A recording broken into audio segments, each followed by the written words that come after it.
स्वागत है आपका अभी क्लासेस डाउट्स में। और आपका प्रश्न है कि प्राचीन भारतीय इतिहास के अध्ययन के मुख्य स्रोतों के जो नाम आपको क्या करने हैं, लिखने हैं।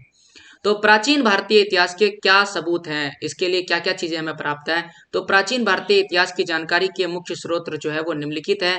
पहला जो स्रोत होगा उसे हम कहेंगे पुरातात्विक स्रोत, और दूसरा जो होगा उसे हम बोलेंगे साहित्यिक स्रोत।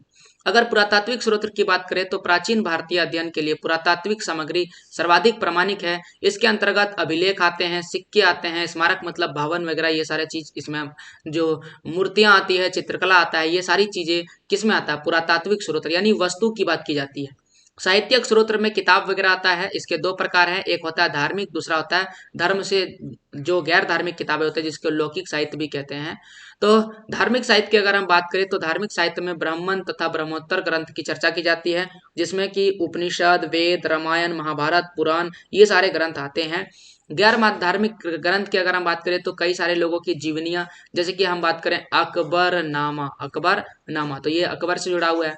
तो कई सारे कल्पना प्रधान और कई सारे साहित्य उस समय जो किताब लिखे जाते थे, जैसे कि हम आपके लिए बोलते हैं बीजक उपन्यास। तो बीजक उपन्यास में किसके बारे में लिखा है, कबीर के बारे में लिखा हुआ है। तो ये सारी चीजें जो है हमें बताता है कि उस समय इतिहास में क्या क्या चीजें होता था। तो ये था प्राचीन इतिहास के प्रमुख स्रोत, जिसमें कुछ कुछ साहित्यिक स्रोत भी है और कुछ कुछ पुरातात्विक स्रोत हैं।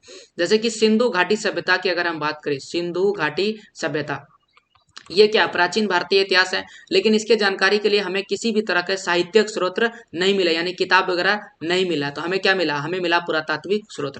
इसी प्रकार से और ज्यादा पीछे जाइएगा प्राचीन इतिहास में, पाषाण काल में चले जाइएगा, पत्थरों का जो सभ्यता था उसके और पीछे जाइएगा, तो उन सभी के किसी भी तरह के साहित्यिक स्रोत हमें नहीं मिले। हमें क्या मिले हैं, पुरातात्विक स्रोत। उस समय जो पाषाण युग था, उस समय जो पत्थरों का प्रयोग किया जाता था, वो सारी चीजें मिला है।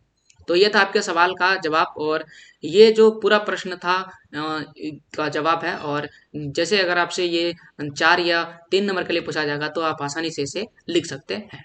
तो ये था आपके सवाल का जवाब, और ऐसे ही सवालों के जवाब के लिए सब्सक्राइब कीजिए अभी क्लासेस डाउट्स को।